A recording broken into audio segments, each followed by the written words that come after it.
Good afternoon, everyone. It's a great pleasure to welcome you all in this panel discussion titled From Heritage to Action, Empowering Diaspora Youth and Communities Across Generations.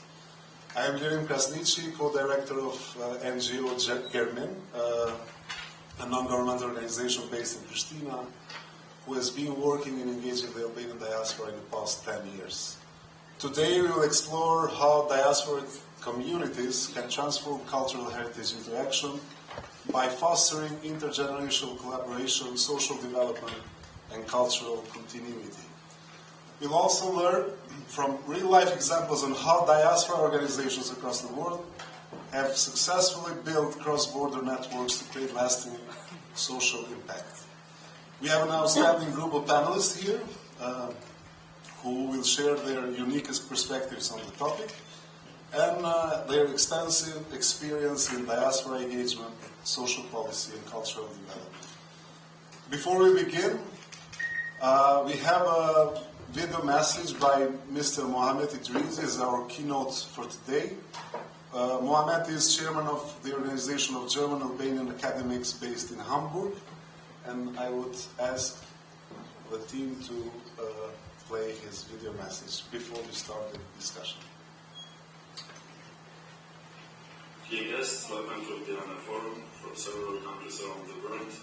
Welcome to the Republic of Kosovo.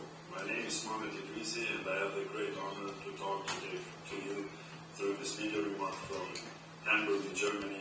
Unfortunately, I cannot be there with you, but I hope you will enjoy our Republic and see the successful stories there. I'm the chairman of ODA Hamburg. It's an organization of German Albanian academics living in Hamburg and in the area around Hamburg, doing bridges between the German country and the home countries of Albanian-speaking people, especially in Kosovo. We try to create mutual understanding for the Germans with our country, but also to give opportunities to people from our country in Germany to promote culture, to promote economical successful stories, and to promote also our policy. Feel free to have a look at your diaspora. Your diaspora is the catalyst and the motor of progress. We are trying to do this progress forward integration process in European Union and integration process in NATO after war in Kosovo. We hope that we could create new bridges also to other countries and people from other countries to learn from them or to teach them successful stories we already had in the last 5 years since we were founded in 2019. Myself, I had the great honor to be a diaspora expert from GIZ at the Ministry of Foreign Affairs to promote my knowledge in my field of PhD at the University of Armed Forces in Hamburg, where I do my PhD in the topic of heritage language, Albanian, in the diaspora. We integrated Albanian as the first foreign language ever in the history in the education system in Hamburg last year, so that also non-Albanian speaking people could learn Albanian. That is a very famous language in youth today. So enjoy our country, hear and talk to the people what they have to say about their stories since the end of war, and I hope to see you again in our Ulpiana Forum next year, and to join also personally. Have a nice day.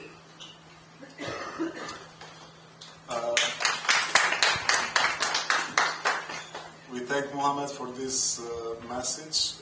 We've been working with him for a long time now, and I can prove that his absence here is due to very objective reasons. Otherwise, he would really love to join us.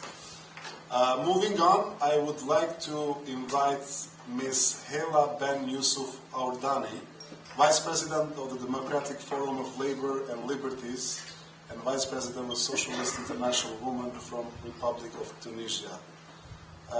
Ms. Aurdani will open this panel discussion with her remarks, and I would gladly ask her to either take the floor here or there. Whatever. Okay.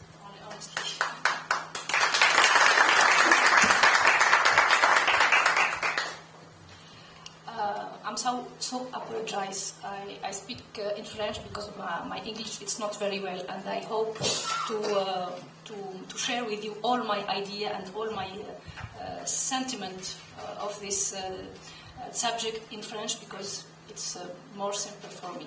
And I'm so sorry. Donc, chers amis, chers camarades, très honorés aujourd'hui d'être parmi vous et de participer à un sujet qui me tient à cœur, la diaspora. Je suis de la diaspora. Et donc, ce sujet me tient réellement à cœur. Donc, c'est un immense honneur. Et je remercie au passage la ministre, la vice-ministre Lisa de m'avoir intégré à ce programme et m'avoir permis de partager mon expérience avec vous. Donc, prendre parole aujourd'hui pour aborder ce sujet est essentiel, en particulier pour les jeunes générations qui sont en majorité aujourd'hui face à moi dans cet hémicycle, car votre rôle dans la construction d'une communauté intergénérationnelle et dynamique est très très important. Ce panel met en lumière les liens entre notre riche héritage culturel et les actions que nous devons entreprendre pour assurer la continuité de l'évolution de nos valeurs. Ce mot « valeur » est très important aujourd'hui pour la diaspora. C'est notre base, c'est notre socle. C'est ces valeurs-là qui vont nous permettre de revenir ici, de s'intégrer dans la patrie d'origine, des racines. Avant tout, permettez-moi de saluer cette initiative, comme je l'ai dit au départ, et aussi la stratégie de notre pays hôte, le Kosovo, qui est un témoignage poignant de résilience et de détermination. Marqué par des défis majeurs, ce pays a su puiser dans ses racines pour reconstruire son identité et tracer un avenir prometteur. Cet héritage nous rappelle l'importance fondamentale de la mémoire collective et du rôle des jeunes générations pour bâtir la société durable. Les diasporas, ancrées dans leur passé et projetées vers l'avenir, sont des moteurs essentiels pour le progrès et la résilience. Il n'y a pas mieux, je pense, pour illustrer cette expérience que de parler d'une histoire vraie. Mon histoire, l'histoire d'une étudiante qui est partie de Tunisie à l'âge de 18 ans et qui a passé 30 ans en France. Ces années m'ont permis d'apprendre beaucoup de choses, d'apprendre que j'étais encore plus tunisienne, mais aussi française, et ces deux pays m'ont beaucoup donné. Donc aujourd'hui, je viens aussi d'une famille militante qui a donné de son sang pour la liberté de la Tunisie, pour l'indépendance de la Tunisie. Donc pour moi, s'engager en politique, c'était ma manière à moi de m'engager dans mon pays, la Tunisie. Ça peut être autre chose, ça peut être l'associatif, ça peut être la recherche, ça peut être l'apprentissage culinaire, la culture, l'art, pour n'importe qui. Mais ça doit venir du cœur. C'est vrai qu'aujourd'hui on parle beaucoup d'économie, on parle de raisonnement, on parle de pragmatisme, mais je pense qu'il faut toujours garder un petit bout de son cœur, un petit bout de son sentiment, qui est le lien réel, qui nous lie à nos racines. Un arbre sans racines s'envolera à la première tempête. Cet engagement politique m'a amenée à devenir première tunisienne de la diaspora, à la tête d'un parti qui a 31 ans d'âge. Donc mes compatriotes m'ont permis et m'ont honoré de voter pour moi, de me donner cette confiance et de devenir responsable au sein de la Tunisie, à la politique tunisienne en tout cas. Et cet engagement a été le déclic pour moi. Pourquoi ? Premièrement, pour engager la construction d'un pont entre les deux rives, la Méditerranée Nord et la Méditerranée Sud. Créer un lien solide, riche en culture et en valeurs et en traditions, pour mes deux enfants qui sont nés en France. Et troisièmement, se sentir pleinement dans un rôle de passation, de flambeau entre ma famille et moi. À partir de 2011, la révolution tunisienne a donné un élan à la majorité de la diaspora, de renouer avec leur pays et un élan de solidarité pour être présent afin de l'aider économiquement surtout en premier lieu. Donc pour un ordre d'idée, la Tunisie, elle est forte de 15% de diaspora. En Kosovo, vous êtes à 35%, pour vous donner un ordre d'idée. Les ressources stratégiques qui représentent le transfert financier est environ de 5% du PIB. Donc tout ceci illustre parfaitement l'importance de mobiliser les talents, les compétences et les ressources financières pour bâtir un avenir commun. Donc ceci m'amène à une question très importante que je pose à tout le monde et que je pose aux panélistes aussi.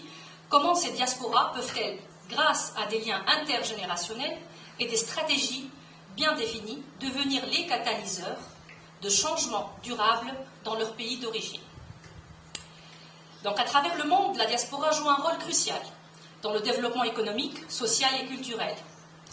Le sociologue Zygmunt Bauman a dit « Les identités et les communautés se construisent en mouvement, reliant les traditions du passé aux possibilités de l'avenir, ce qui incarne un lien unique entre héritage et action. » Cette perspective, donc, illustre parfaitement le rôle de la diaspora, qui transcende les frontières géographiquement et culturellement.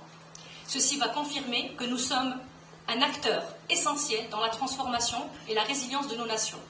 Nous sommes le moteur d'un dialogue continu, et j'insiste sur le mot dialogue continu, entre mémoire et innovation. Cependant, un défi persiste. Comment maintenir ce lien, qui est fort entre les générations, mais qu'en même temps il est fragile, entre la jeunesse et entre les personnes seniors, qui doivent s'engager pleinement dans cette initiative. Donc, nous devons s'engager politiquement pour ceux qui le veulent, encourager les jeunes à participer activement à la reconstruction de leur pays, collaborer entre les générations, et ceci, on appelle aux aînés d'être présents et de jouer leur rôle pleinement de partage, mais aussi la transmission culturelle qui est très importante. Nous ne devons jamais laisser de côté ni la culture, ni l'art, ni l'éducation dans le passage de flambeau. Nous devons innover dans l'action aussi. Aujourd'hui, la société civile, avec l'État, avec les citoyens, est un contrat tripartite qui est important pour bâtir ensemble.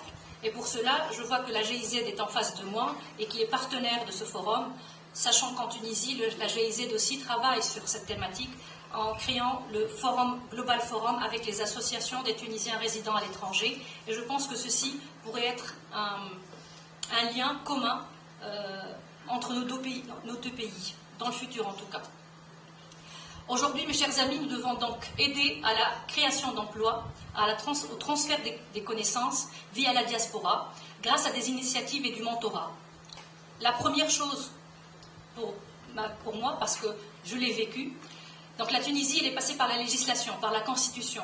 Il faut inscrire des articles bien déterminés dans la Constitution qui protègent la diaspora, qui lui donnent part à être présente dans la reconstruction, dans la législation, dans l'entrepreneuriat, et ceci est très très important. Deuxièmement, la diplomatie culturelle et le soft power, en renforçant l'image des pays d'origine à l'étranger et en soutenant le tourisme et les exportations culturelles et lobbying. Donc ceci pourrait passer aussi par des plateformes de transfert de connaissances, pourrait passer par les aînés comme on l'a dit, mais aussi pourrait passer par la jeunesse, qui est là face à moi, et ça fait chaud au cœur de vous voir très honnêtement, et le Kosovo est riche de sa jeunesse, pour estimer ô combien votre pouvoir est important. Donc ensemble, nous pourrons s'unir et unir nos forces en respectant nos différences. Ça, c'est très important. Nous pouvons donc bâtir des communautés diasporiques résilientes et dynamiques. Nous avons la responsabilité et le privilège de faire vivre notre héritage. La diaspora représente une opportunité stratégique. Et d'ailleurs, cette synergie peut transformer beaucoup de défis. Et pour finir, je prends la citation d'Ibrahim Rokouva, qui dit, et qui était un défenseur de l'identité culturelle et de la résilience, « La force d'une nation réside dans sa capacité à puiser dans ses racines, tout en regardant vers l'avenir. Les liens entre ceux qui sont partis et ceux qui sont restés ne doivent jamais se briser, car ils sont le fil conducteur de notre continuité. Le passé est le fondement de l'avenir. Et c'est en tirant parti des expériences et du passé que la société peut bâtir. » Merci beaucoup de m'avoir permis d'être là avec vous. Et j'espère qu'avec vos questions et avec les panélistes qui sont à côté, nous pourrons enrichir encore plus ce discours. Merci.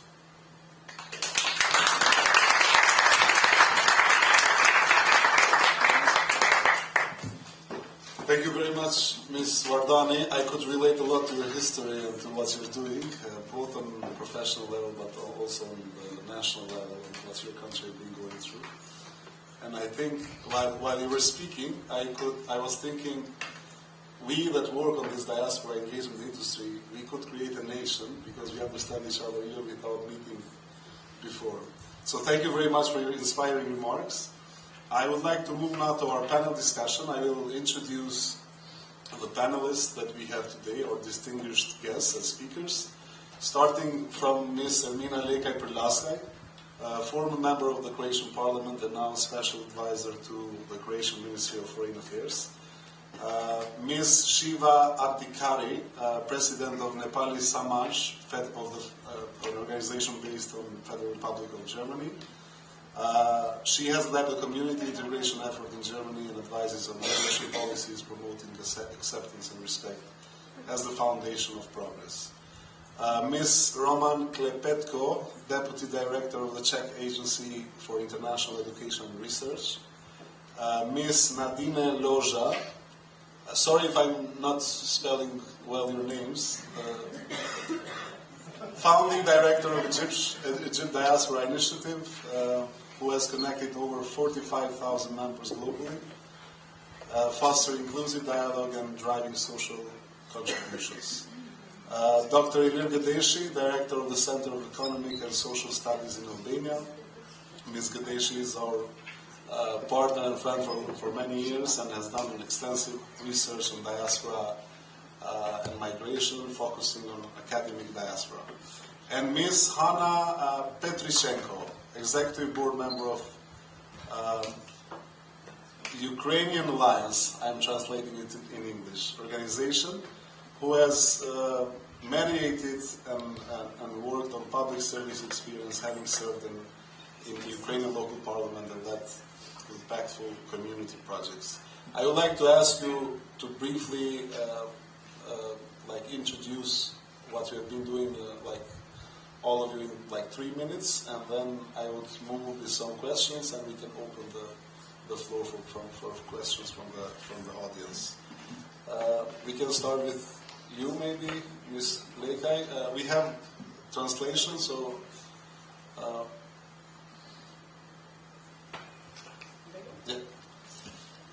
Faleminderit, ju përshëndes të gjithëve, posa që i përshëndes organizatorët e Ulpiana forumit dhe ju falenderoj për mundësinë që të jem pjesë e këtij paneli dhe mendoj që sot jeni sorry. Më falni, a ndëgjohem tash mirë? No? It's okay?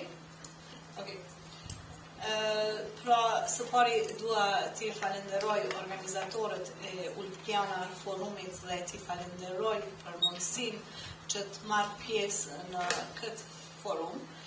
Vlerat e diaspores janë shumë në nivel, mirë po kjo që jemi mbledhur sot për të diskutuar një ndër temat më të rëndësishme që jo vetëm e formson të sotmen, të tashmen, por edhe që e krijon një të ardhme, jo vetëm në vendet ku jetojmë ne si diasporë, por edhe në adheun tonë, është roli i të rinjve, të cilët janë lindur dhe janë duke u rritur në diasporë, mirë po me zhvillimin e tyre ata mund të japin një kontribut të madh jo vetëm ndaj komunitetit ku jetojnë, por edhe ndaj vendlidhjes së tyre.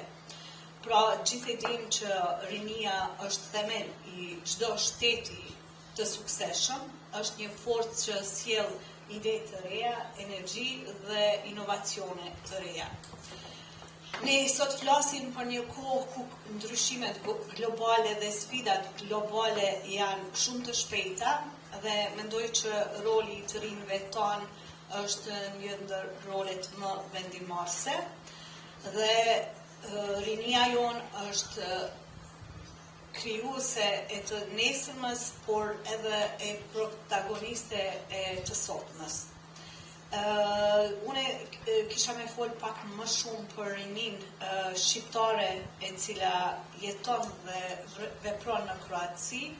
Pra, ne e dim që në Kroaci kemi shumë shoqata shqiptare të cilat mirën me ruajtjen e kulturës dhe traditës dhe njëherë duke ruajtur kulturën dhe traditën e ruajnë edhe identitetin e tyre.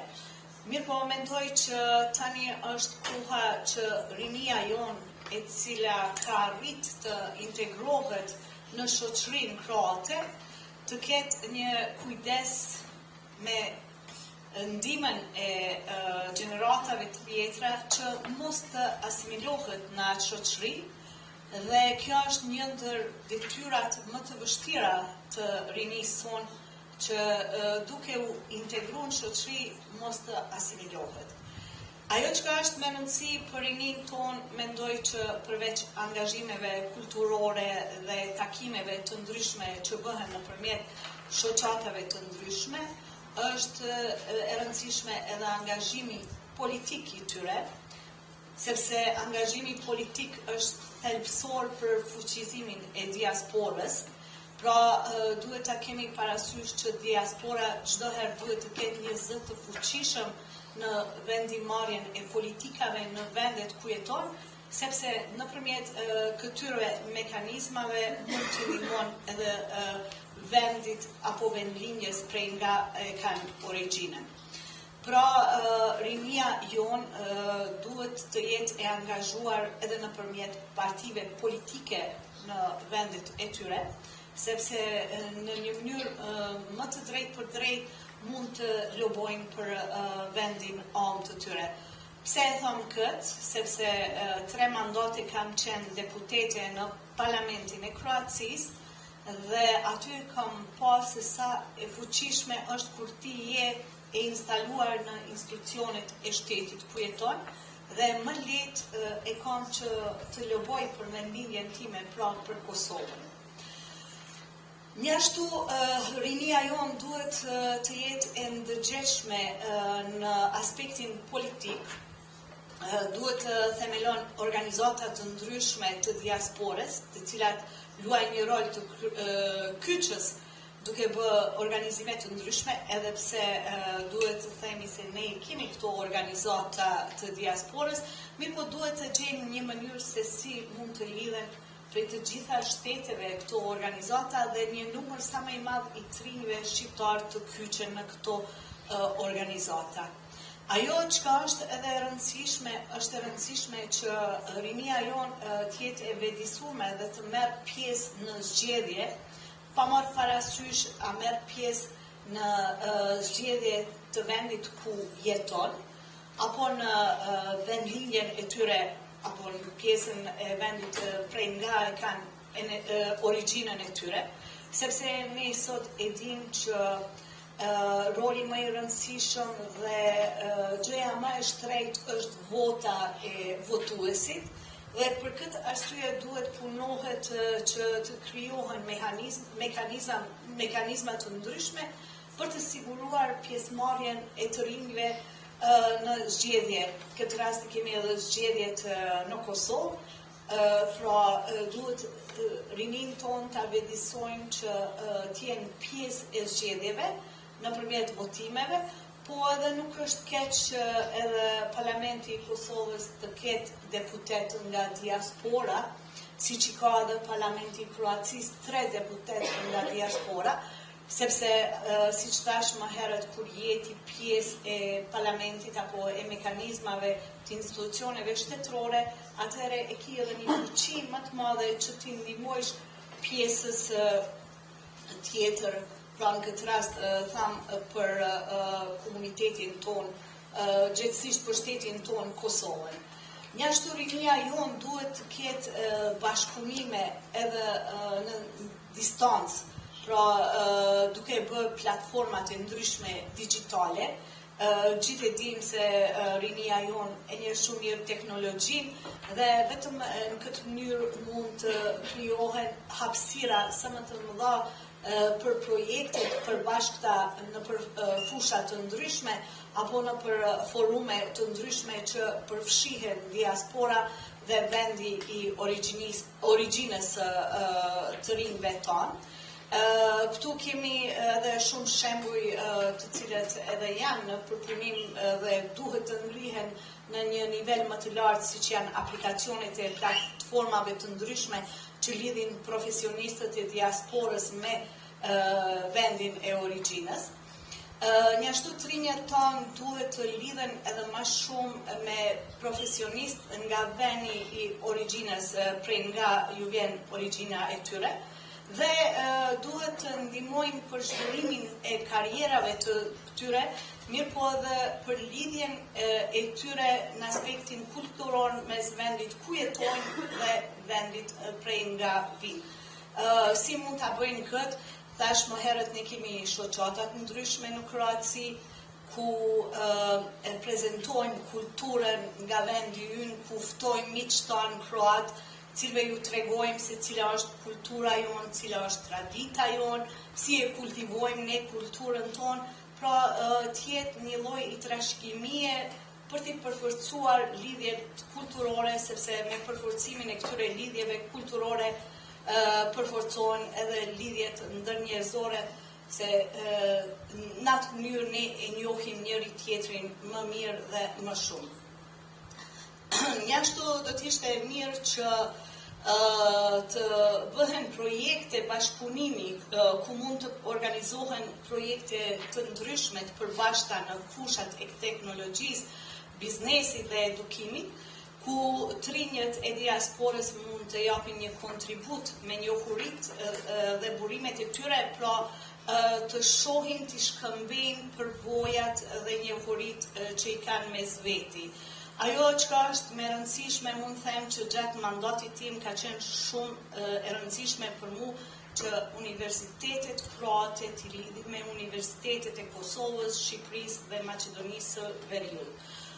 Pse kam punu në këtë drejtim? Sepse e di që ne në Kroaci sot e kemi një rini shumë të shëndosh, e kemi një rini shumë të avancuar, e cila në çdo fush është duke treguar suksese të ndryshme, dhe ajo që më gëzon më së shumti është që rinia jonë është duke i tejkalu ato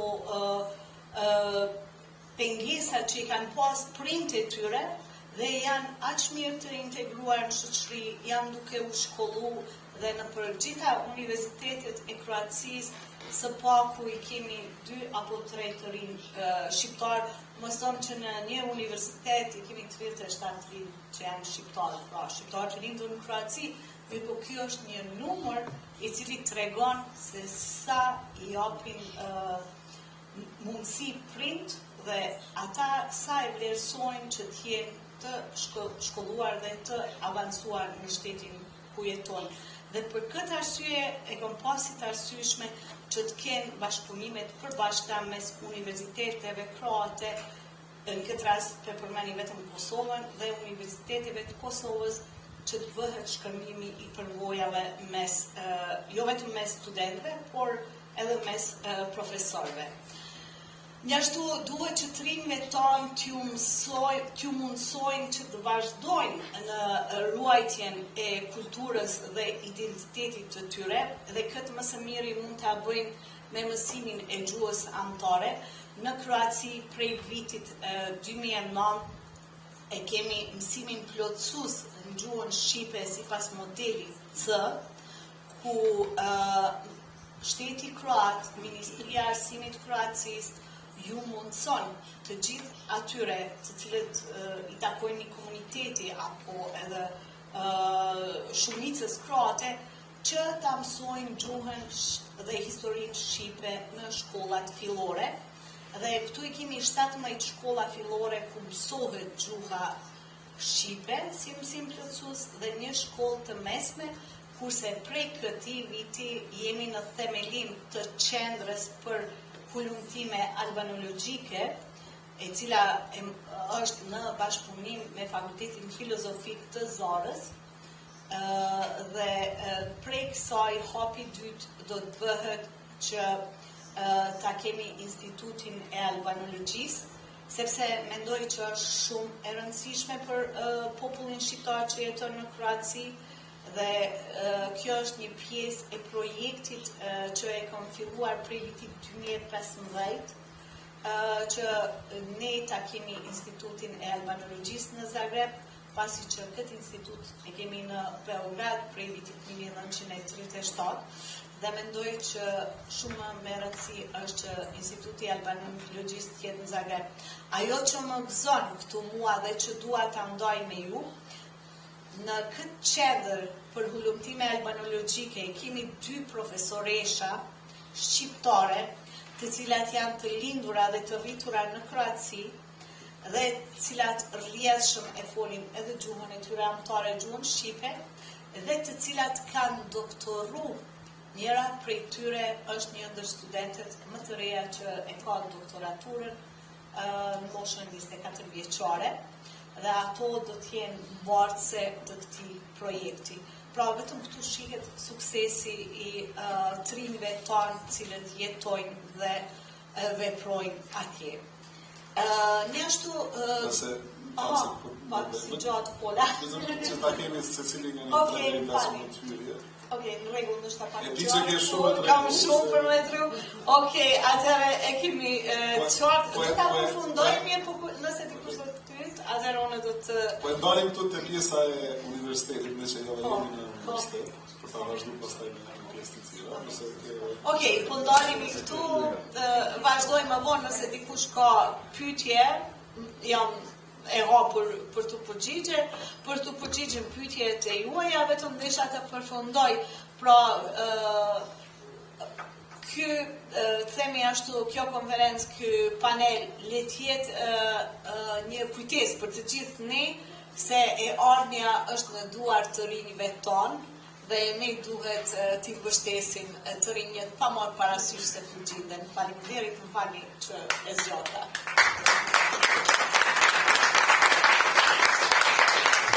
Thank you very much.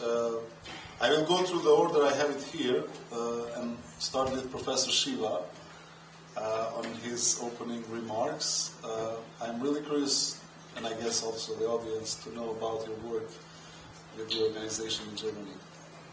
Thank you very much. A small correction, I'm not professor, and so I thought it is better that you know it's a little bit difficult for you who is who.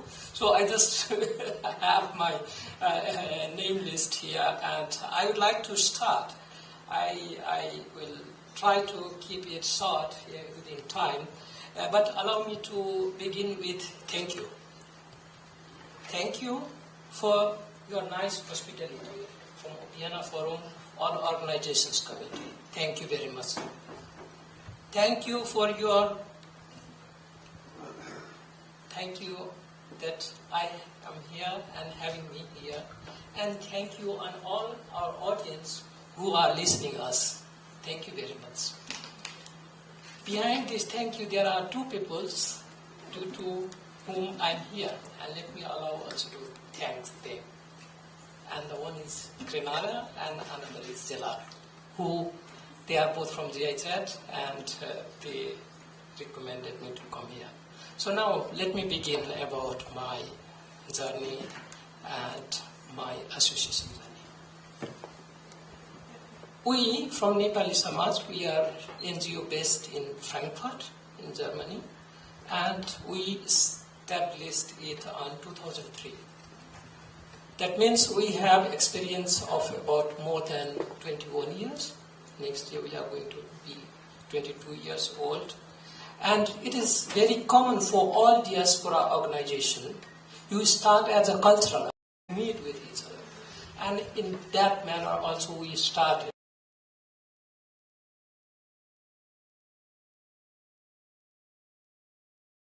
That happens also with us.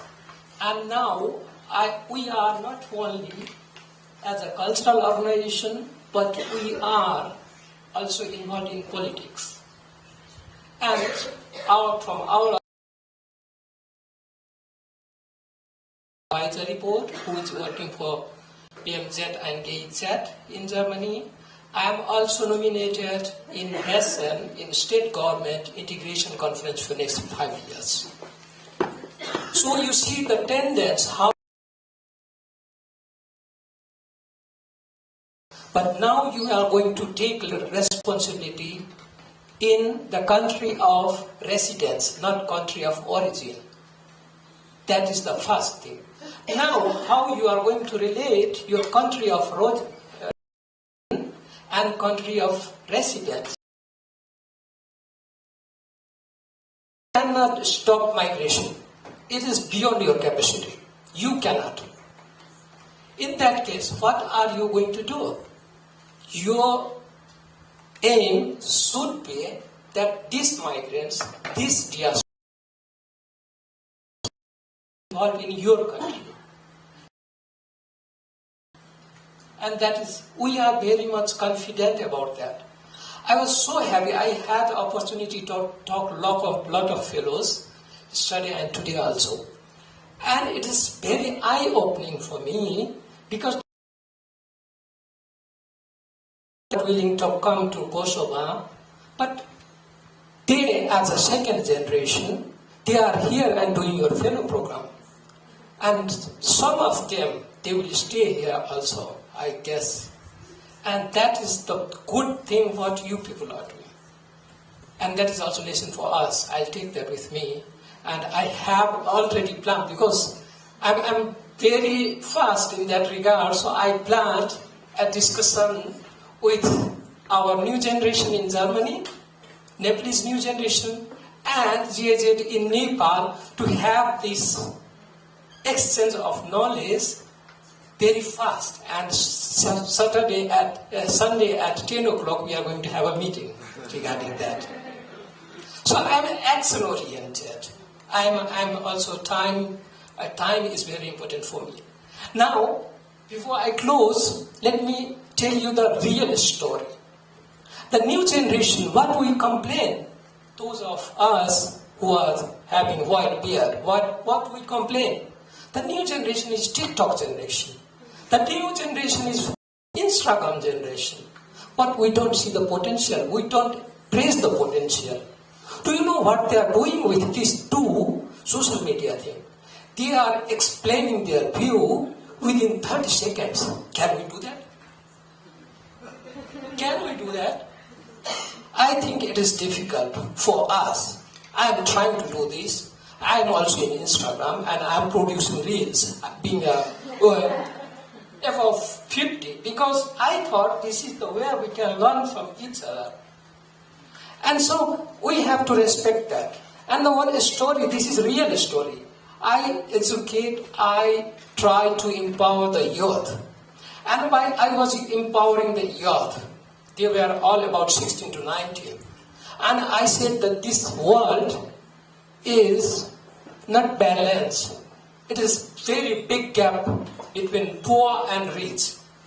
So do you feel it is fair? They said, no, it's not fair. Then I said, how are we going to be fair?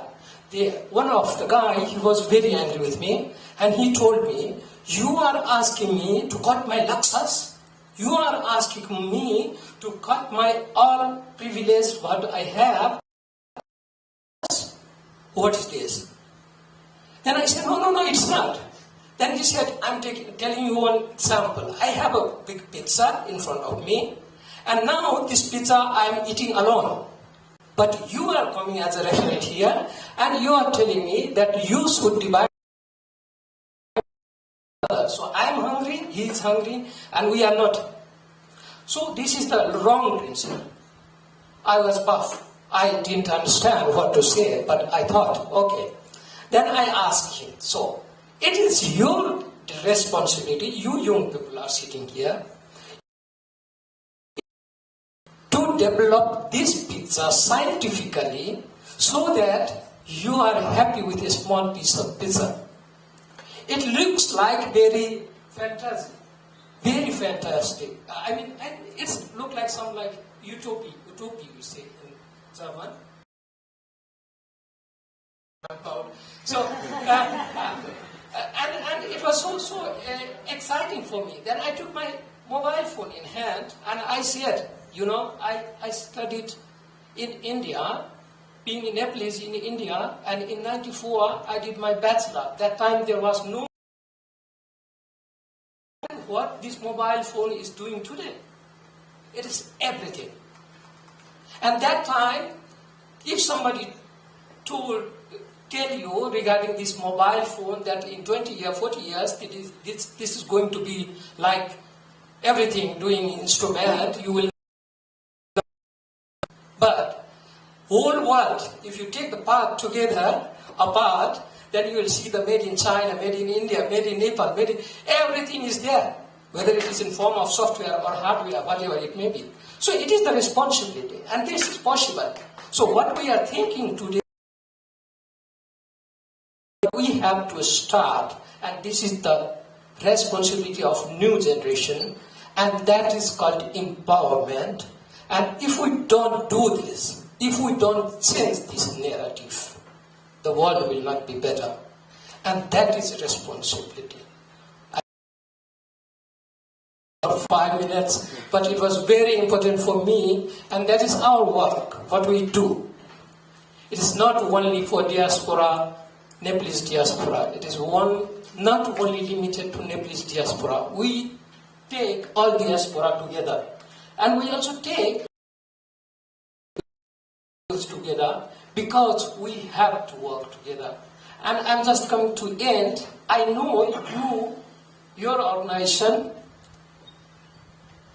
is going to celebrate this one 10 years. Congratulations, and you are going to have a very big party tomorrow. So I'm really looking forward. And why this is important? The information If you want, I can talk about the party. Very important. I'm not going to talk about party. The information is very important to avoid fake news. Here, I just check it. It is right, it is not right. I knew about the 10 years by Google, if it is right or not. So I was confirmed that it is 10 years, and regarding party, I got it, information. Thank you very much. I'm just telling you from various sources, and then opinion making to the opinion then. Thank you for listening to me. Thank you very much. Thank you a lot, Mr. Shiva. You proved that we cannot express ourselves. So, thank you for that. I would move to Mr. Roman Klepetko from the Czech National Agency for International Education and Research. The floor is yours. I'm really curious, since you're also in the university, to hear about your work and all the work you've done in research. Thank you very much. Also, thank you for having me. It's my pleasure to be here also with you, and thank you for all the support and the coordination that you do for the forum. I will speak mainly about the governmental program that we have in Czechia on support of the diaspora and the compatriots abroad.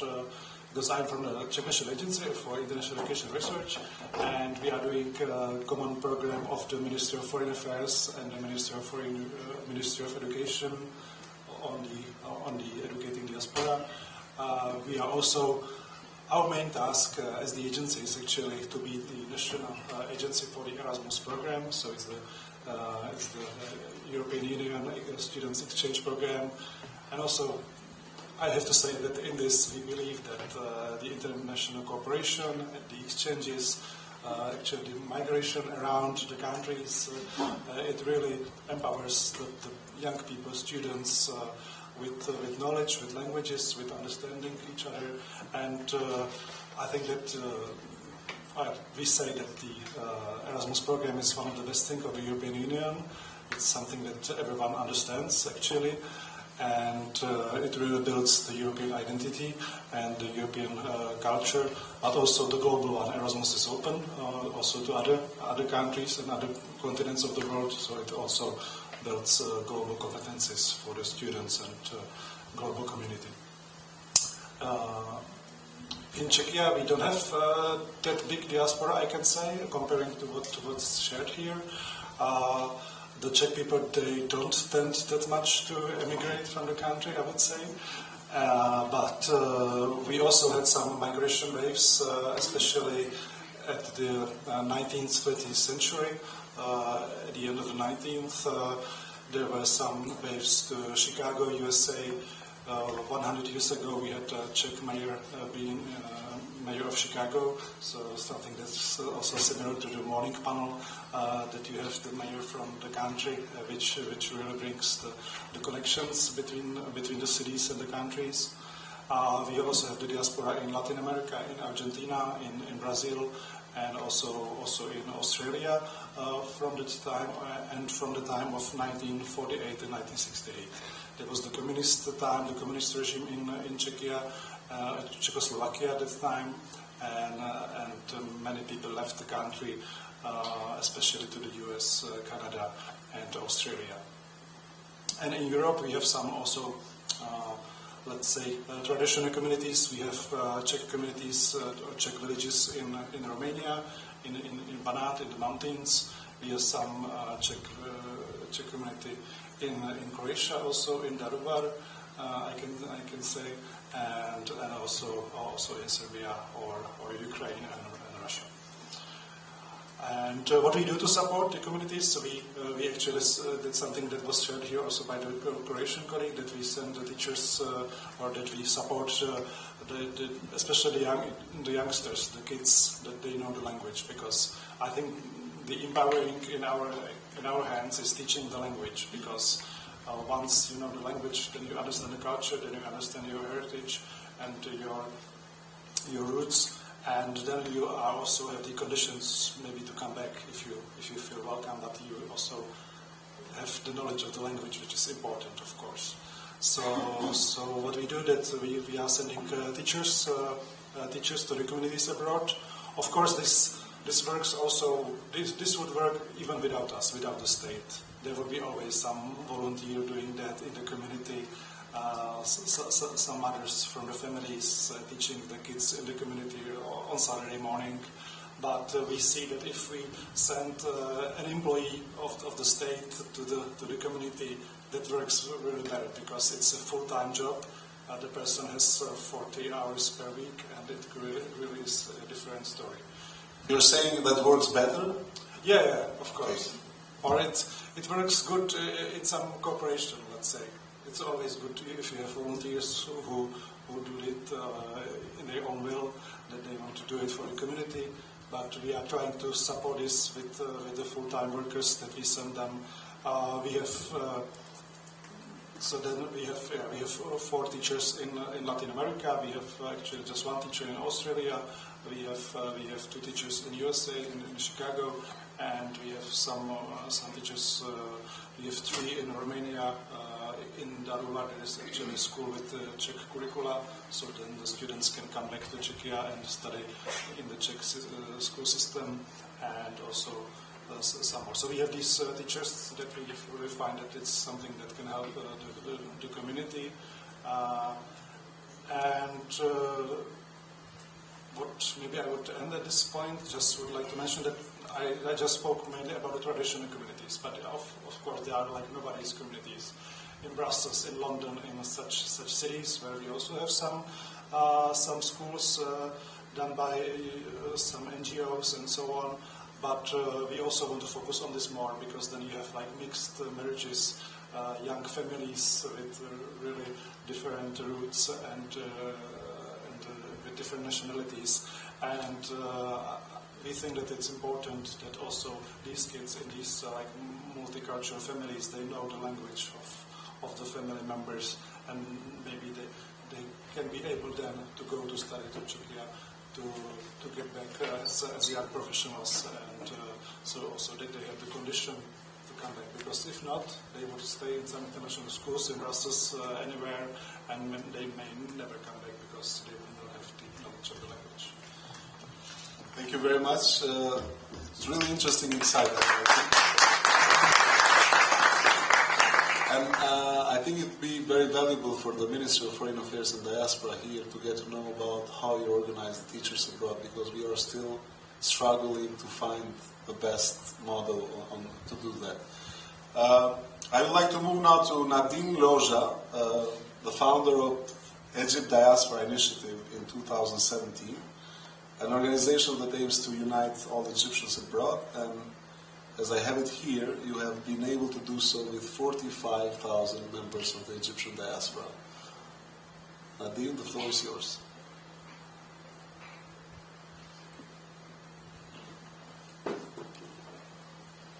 I'd like to begin by thanking Kosovo's Ministry of Foreign Affairs and Diaspora for organizing this unique forum, which in itself amalgamates politics with culture, like the theme of our panel today, and taking place in Pristina, where buildings like the Biblioteca Comptora illustrate both the preservation and adaptability of heritage in accordance with the mood and needs of each era.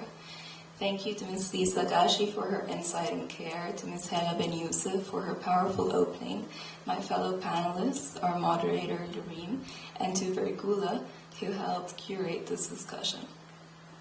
To devise a plan aimed at empowering diaspora youth and communities, we have to recognize some of the key challenges, which I will address from an Egyptian perspective. Firstly, the need to have a clear picture about not simply the number and distribution of migrants, but more importantly, the conditions surrounding their migration, their fields of activity, degree of integration, and current priorities. Estimates of the Egyptian diaspora range between 9 to 11 million, most of whom reside in Gulf countries, with around 2 million in Saudi Arabia. There's also the element of political participation in the receiving nation. Although citizenship is a condition for direct political participation in the Gulf, which most foreign nationals do not have, some Egyptians there are prominent journalists, judges, professors, and close advisors to leading political figures. And in Europe and North America, there are modest steps to play a role in political parties and elections, especially at the local level. As a side note, Armenians, Cypriots, Greeks, and Italians who were living in Alexandria and other major Egyptian cities up until the early 1960s have maintained social clubs in their homelands based on their time in Egypt, demonstrating the longevity of attachment. On the issue of identity and representation, we should consider the extent to which migrant associations and organizations should represent the real interests of the local Egyptian community. For example, in some countries, 2 or more associations are competing for legitimacy.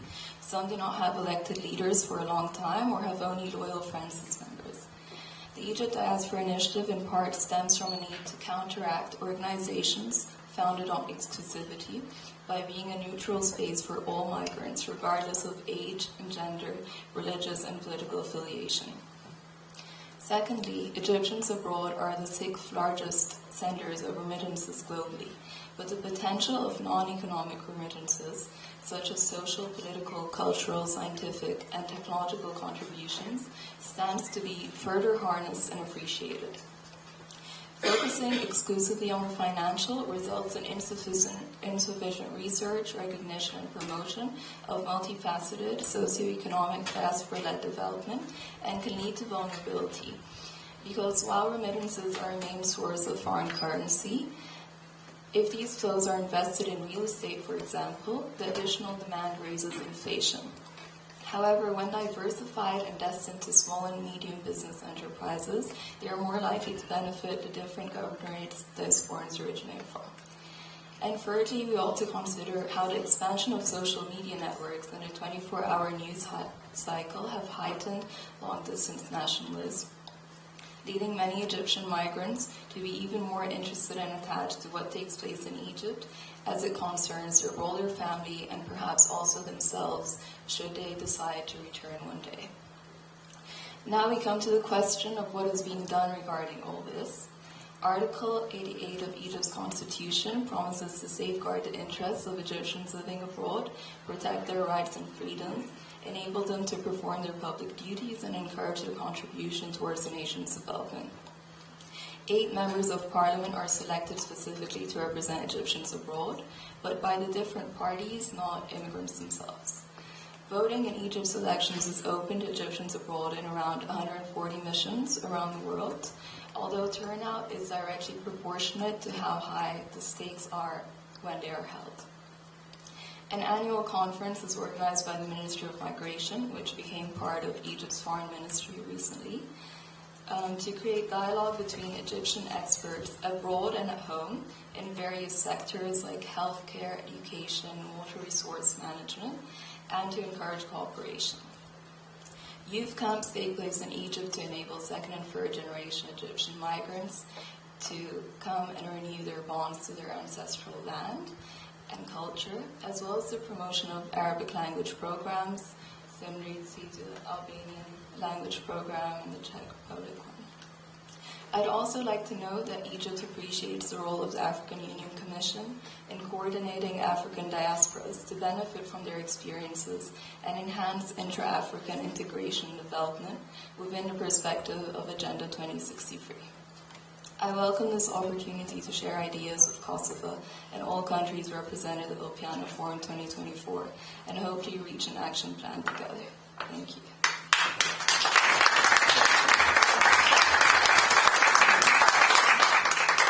Thank you very much, Ms. Loja. Before moving to Ilira, I would like to give the mic to Hanna Petrichenko to tell us about her work with the Ukrainian Alliance in organization, and then we'll move to our last but not least speaker, Ilir Gadeshi, whom I consider also as a host and as a guest. Ms. Petrichenko. Thank you. Thank you so much. And firstly, I must say great thanks to my invitation. Great thanks to Ministry.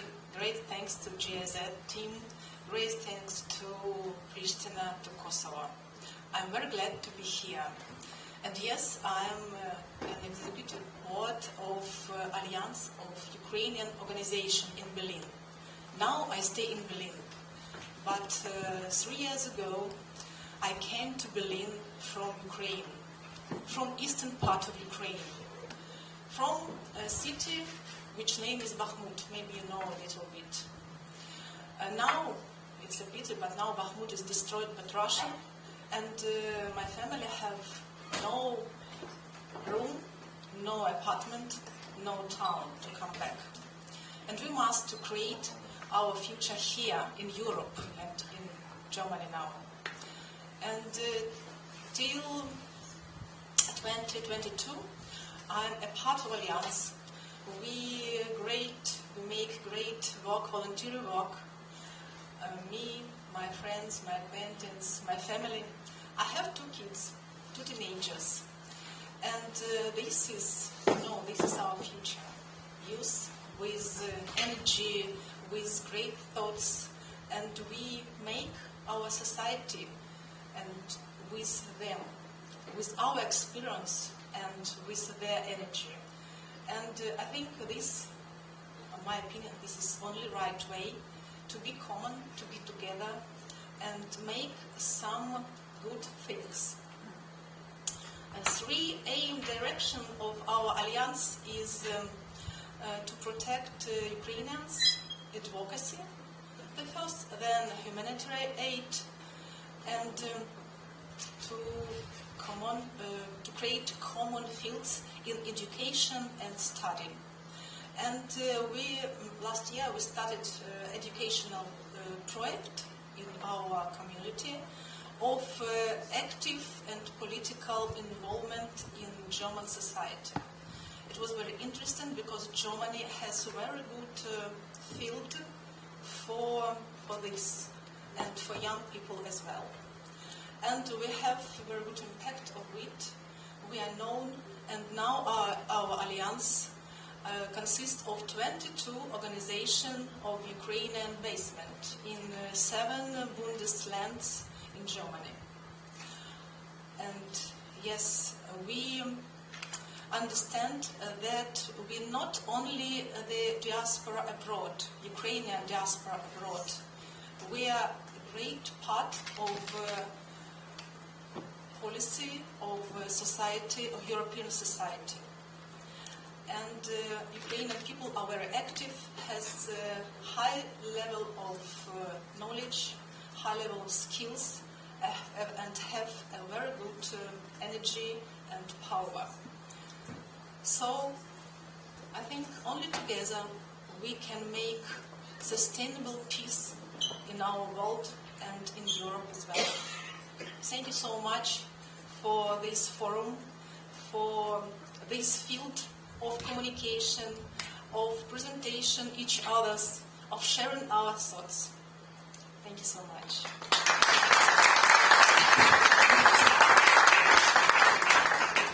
Thank you very much, Hannah. Now it's time for Ilir Gedeshi, who runs the Center for Economic and Social Studies in Albania. Ilir has done very extensive research on migration and diaspora, not only from the Albania, but also from the region. And I would like to ask him to share some of the most interesting insights, be it in English or Albanian. Thank you, Jay. But I would like to speak in Albania.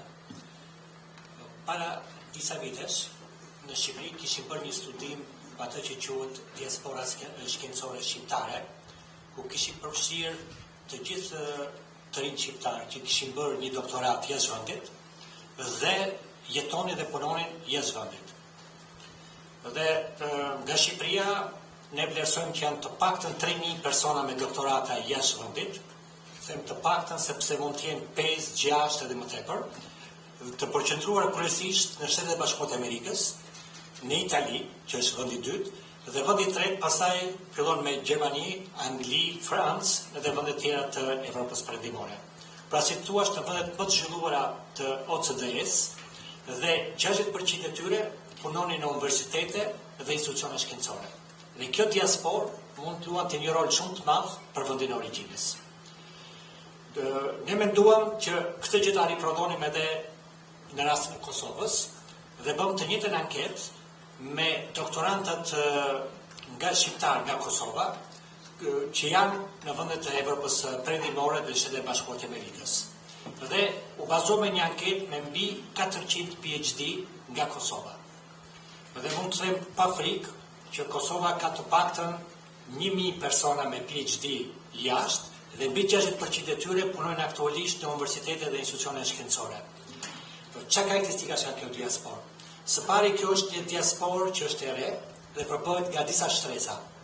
Një shtresë ose një grup i kësaj diaspore, rreth 10%, janë fëmijët e emigrantëve që kanë emigruar nga Kosova në vitet 60-70 ose më vonë në vitet 90. Pastaj përbëhet nga një grup i dytë që janë nga fëmijët që kanë emigruar nga Kosova bashkë me prindrit gjatë periudhës shtypjes në Kosovë dhe luftës, të cilët kanë emigruar kryesisht në Gjermani dhe Zvicër dhe pastaj kanë bërë më vonë doktoratura. Dhe së treti janë të rinjtë nga Kosova që emigrojnë për qëllime studimi dhe sigurisht që krahas shkollimit, degëve të ndryshme në universitete, vazhdojnë pastaj me doktoraturat. Pra është një diasporë e re, është një diasporë që është shumë e diversifikuar, kuptimin që ka të gjitha kushtat e studimeve dhe siç thash, punon pjesa më e madhe punon në universitete dhe institucione shkencore. Kjo diasporë që është krijuar mund të luajë një rol shumë të madh për zhvillimin ekonomik dhe social të Kosovës dhe gjithashtu mund të dinamizojë universitetet dhe institucionet shkencore. Dhe vërejmë që këtë rol ajo mund ta luajë nëpërmjet dy rrugëve kryesore.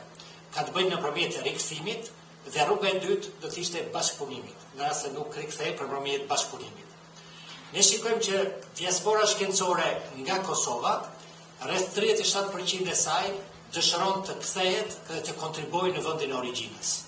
Dhe kjo, po ta krahasojmë me Shqipërinë që është rreth 17%, është mbi 2 herë. Dhe ka 3 faktorë që e shtyn më tepër të kthehet këtë diasporë në Kosovë. Së pari është patriotizmi. Kosova një shtet i ri, i dal nga lufta, që kërkojnë të marrin pjesë në ndërtimin e shtetit, dhe ky patriotizëm manifestohet edhe ke ata që dëshirojnë të kthehen. Së dyti është një faktor familjar, familja është më e fortë në Kosovë, dhe kjo i bën thirrje të kthehen. Dhe së treti, vitet e fundit vëmë re që dëshirojnë të kthehen edhe për shkak të një drejtësie sociale. Shumë prej tyre në intervista që ne kemi zhvilluar, theksojnë që vërtet pagat janë më të ulta në Kosovë, vërtet që kushtet e jetesës nuk janë siç janë në Gjermani ose në Zvicër, por ne dëshirojmë të kthehemi dhe ne shpresojmë që në Kosovë ka aktualisht një drejtësi sociale e cila na shtyn të kthehemi dhe të kontribuojmë për Kosovën. Këto janë 3 faktore që dallojnë në dallim me Shqipërinë. Rruga e dytë është ajo e bashkëpunimit. Dhe pyetja që ne kemi bërë që dëshirojnë të bashkëpunojnë me vendin e origjinës, mbi 90% e PhD-ve nga Kosova dëshirojnë të bashkëpunojnë me universitetet dhe institucionet shkencore, duke qëndruar në vendin e origjinës, dhe ky bashkëpunim mund të marrë forma të ndryshme, siç mund të jenë leksionet, pjesëmarrja në projektet e përbashkëta, ka të bëjë me projekte për qeverinë ose konsulencë për qeverinë ose institucionet qeveritare, ka të bëjë me udhëheqjen e doktoraturave nga të ri për të rinj kosovar që janë në universitetet e Kosovës, pjesëmarrjen e artikuj përbashkët në shkolla verore ose në projekte të tjera që do të kishin interes për Kosovën. Krahas kësaj, rreth 92% e tyre janë të gatshëm të bashkëpunojnë edhe me institucionet shkencore dhe universitetet në Shqipëri, bile edhe në Maqedoninë e Veriut në pjesën shqiptare. Kjo do të thotë që kjo diasporë shkencore që ka Kosova shumëfisohet edhe me diasporën shkencore nga Shqipëria, edhe me diasporën shkencore shqiptare nga Maqedonia, duke krijuar një masë të madhe që janë të gatshëm të kontribojnë për vendin e origjinës, ashtu edhe për Shqipërinë, ashtu edhe për Shqipërinë, do të thotë për Kosovën dhe për Shqipërinë. Është diçka interesante që në intervista, jo në anketë, unë i pyeta që janë të gatshëm të kontribojnë edhe për vendet e tjera të Ballkanit. Domethënë marrin pjesë në leksione, në dhënien një ekspertizë e tjerë, dhe diaspora shkencore shqiptare nga Kosova është e gatshme të bashkëpunojë edhe për vendet e tjera, dhe për të vendosur ura miqësie edhe me popujt e tjerë dhe vendet e tjera të Ballkanit perëndimor. Dhe kjo ishte mjaft interesante ke diaspora shkencore shqiptare nga Kosova. Por këtu ka një rëndësi shumë të madhe që pengesat kryesore të këtij bashkëpunimi midis diasporës shkencore dhe vendit të origjinës janë pengesa që kanë të bëjnë me në vetë institucionet tona, në universitetet edhe institucionet shkencore, duke nxjerrë pengesa të vogla që e frenojnë këtë bashkëpunim. Për shembull, pyetjes që a keni bashkëpunuar deri tani me institucionet në vendin e origjinës, rreth 20% thonë për forma të thjeshta. Por mbi 90% janë të gatshëm të bashkëpunojnë. Kjo tregon që iniciativa shpeshherë nuk duhet pritur vetëm nga diaspora, por kjo iniciativë duhet mbështetur dhe thirrja duhet bërë edhe nga institucionet shkencore dhe akademike në Kosovë, gjë që krijon nevojën e krijimit të një banke të dhënash për këtë diasporë, ku është e shpërndarë, në cilet fusha domethënë ka bërë PhD ose është ka një ekspertizë, dhe të nxitet për bashkëpunuar me institucionet edhe në Kosovë, edhe në Shqipëri, duke krijuar me fjalë një potencial për zhvillimin ekonomik dhe social të vendit të origjinës. Këtu doja ta mbyllja. Faleminderit shumë.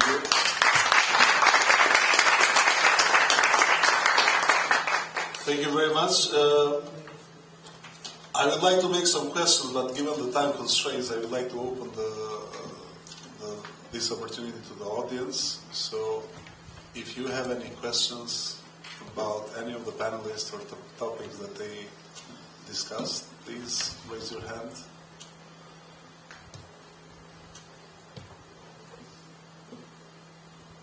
Yes, Jenna?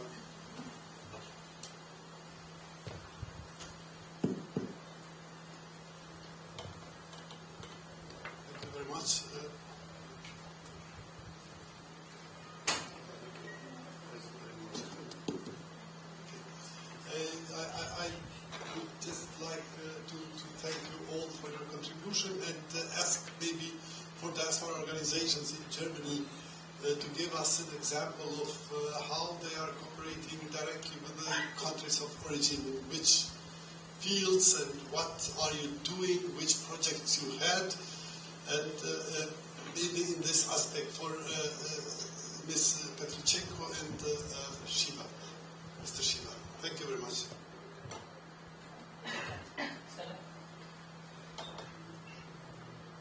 What we are doing, Nepal doesn't have a big diaspora like million and so on in Germany.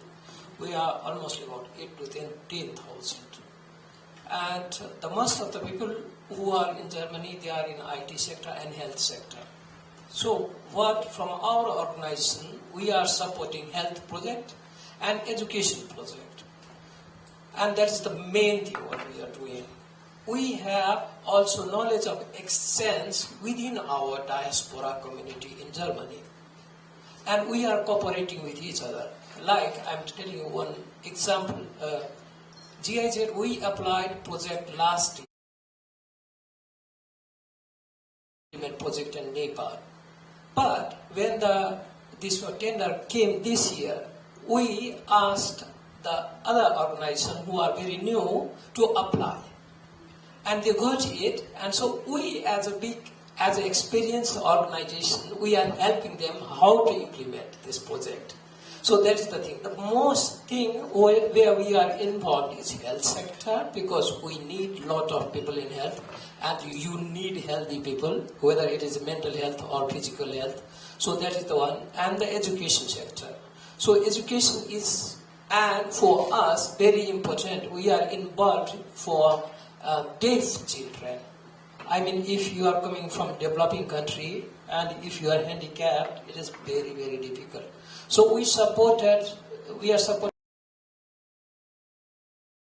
school, and at the beginning there were only 4 girls students, only 4. And after implementation of our project, it became 14. So it is more than 300%. And the government saw our progress, how we are implementing, how we are doing, so they provided more infrastructure. And so that is the field how we are implementing and how we are doing.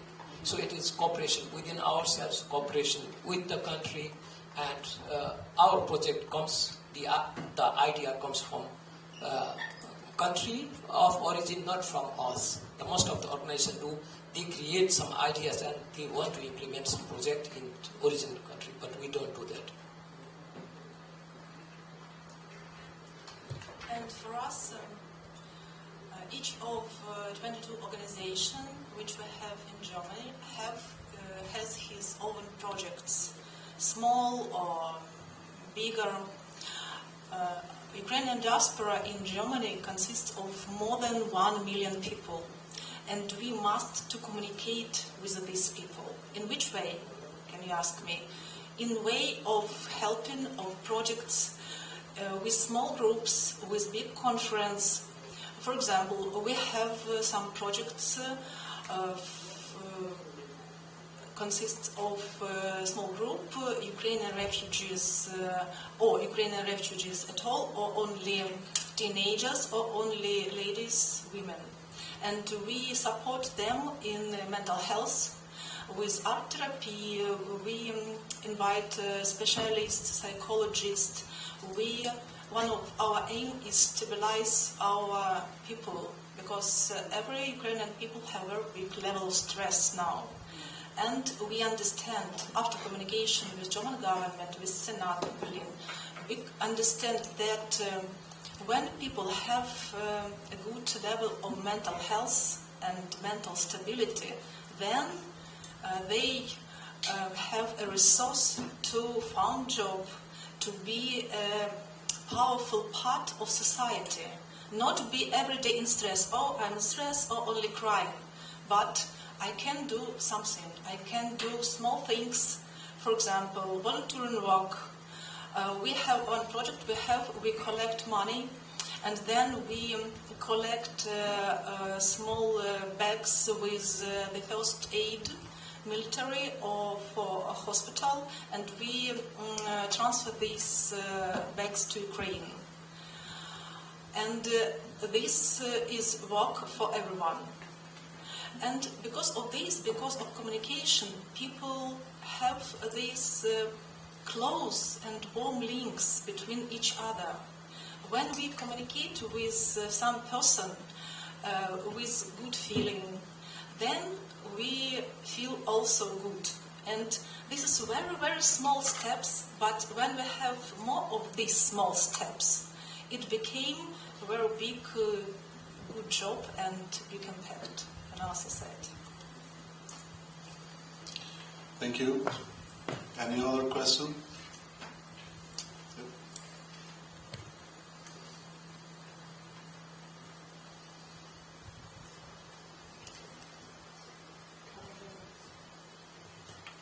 Thank you very much, everyone. I really enjoyed this panel and all your insights, information, statistics. It was very pleasant to be here. My question is going to Mrs. Hella. I very much liked your point of view regarding the past and how it relates with the present and your references. But as someone that lived most of her life outside her motherland, I have many times been judged, not just me, I mean, I consider it to be a more Western judgmental thinking of people that feel proud or want and dream to contribute to their home countries. And many times those people are being judged by the people abroad for being too patriotic or for sticking in the past, and how we need to leave the past and move forward. So I would like you, if possible, to show me the borderline, to explain to me how can we move thinking and be based on the past, but without at the same time deviating the norms of whatever the society, the modern society, requires us to do. Thank you.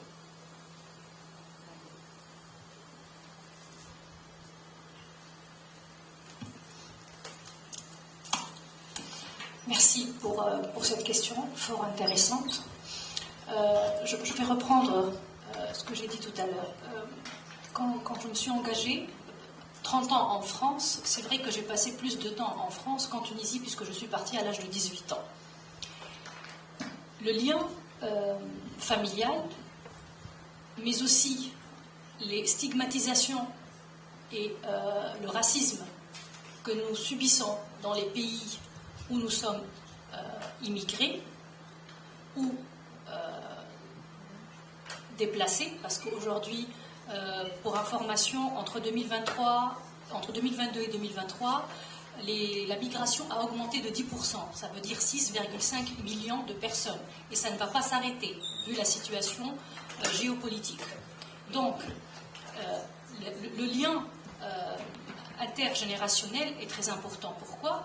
Parce que, ayant 2 enfants nés en France, un jour, ma fille m'a dit « Maman, tu as de la chance ». Je dis « Pourquoi ?» Elle me dit « À chaque fois, on t'entend l'été dire, ou pendant les vacances, je vais rentrer chez moi. Nous n'avons pas de chez nous. » Je lui dis « Mais comment tu peux dire ça? Tu es chez toi, ici, en France, dans la maison de tes parents ?» Elle me dit « Non, toi, tu as chez toi, chez tes parents, dans ton environnement, à côté du lycée et l'école où tu as étudié, de tes amis, de ta famille. Nous, ici, on nous considère toujours, en France, pas français, et quand on part en Tunisie, on est des immigrés et pas des Tunisiens. » Et cette remarque, je vous assure, jusqu'à aujourd'hui, me fait mal. Et pour cette raison que j'insiste sur le fait que les origines, les traditions, l'histoire, qu'elle soit douloureuse ou pas, parce que dans l'histoire aussi, il y a des guerres, il y a des morts, il y a des injustices, il y a des discriminations, pour tout le monde. Mais c'est cette douleur-là, c'est notre richesse, parce que nous devons la transmettre à nos enfants, comme pour l'engagement en politique. Et je vais ouvrir une parenthèse. Aujourd'hui, quand on parle d'IVG, en Pologne, on fait une rétro-action, alors que pour avoir cette liberté en tant que femme, c'est des femmes qui ont milité, qui ont mortes pour ça. Quand on parle du 25 novembre, la journée internationale des violences faites aux femmes, l'origine de ce 25 juillet, c'est 2 sœurs d'Argentine qui se sont battues face à la dictature. Donc toute liberté acquise aujourd'hui, tout héritage, on doit le connaître pour apprécier cette liberté, pour apprécier cette richesse. Donc ce lien est très très important. Et tout à l'heure, vous parlez je ne sais plus qui a parlé face à nous, les jeunes Kosovars qui veulent revenir. Et quelqu'un a dit, les parents ne veulent pas revenir, mais la 2e génération veut revenir. Pourquoi ? Parce que c'est ces parents-là, eux, ils ont une douleur ils ne veulent pas revenir parce qu'ils ont vécu des choses difficiles, mais de par leur éducation à leurs enfants, ont donné cet amour de la patrie, cet amour des origines, parce que c'est quelque chose qui les a toujours fait vivre. C'est ce qui vibre en nous. En faisant de la politique, j'ai su lier deux pays, des générations. Dans les années 50-60, et je prends le cas de la Tunisie, la migration était des migrations d'ouvriers, c'est-à-dire c'est des gens qui étaient dans une situation difficile et que la France avait besoin de construire son pays après la guerre. Aujourd'hui, c'est des médecins, c'est des ingénieurs dans le TIC, c'est du paramédical. Donc on change de migration, on change de paradigme. C'est la matière grise qu'on demande aujourd'hui. Donc nous avons tous besoin de nous, ici ou ailleurs. Nous sommes, avant, sans Internet, qui parlait entre Australie et l'Amérique du Sud? Waouh, c'est énorme. Aujourd'hui, le monde est devenu un village grâce à l'espace ouvert devant nous, là, qui nous permet d'être aujourd'hui réunis et de parler de quelque chose qui, de plus en plus, va avoir son importance, parce que nous sommes tous universels, nous sommes tous des citoyens du monde, et nous avons aussi notre spécificité. C'est ce qui nous fait, nous donne notre, je ne vais pas dire origine, oui, l'origine, c'est un ADN, c'est génétiquement parlant, mais aussi culturellement parlant, c'est ce qui fait cette différence, cette envie de partager l'histoire entre nous, de partager nos expériences, d'être différents. La différence est belle, la différence, elle n'est pas moche. On ne doit pas la repousser, on doit l'accepter pour s'aimer. Il y a toujours l'amour qui nous regroupe, je pense, et la paix. Voilà. Thank you.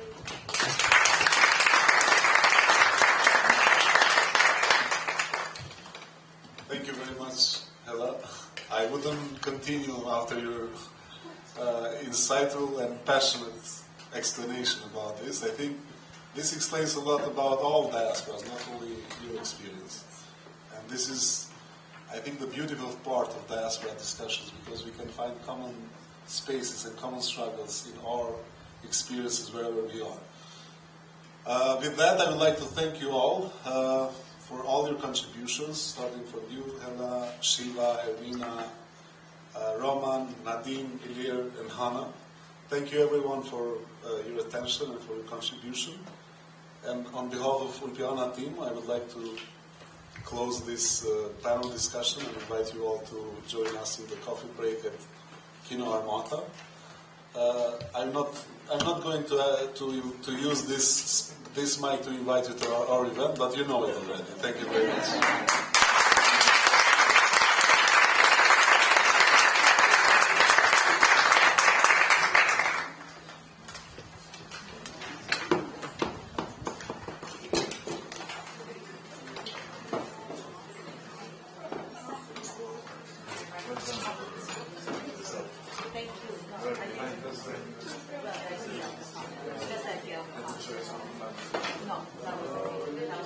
Well, some of them had done it. I mean, this fixed by itself.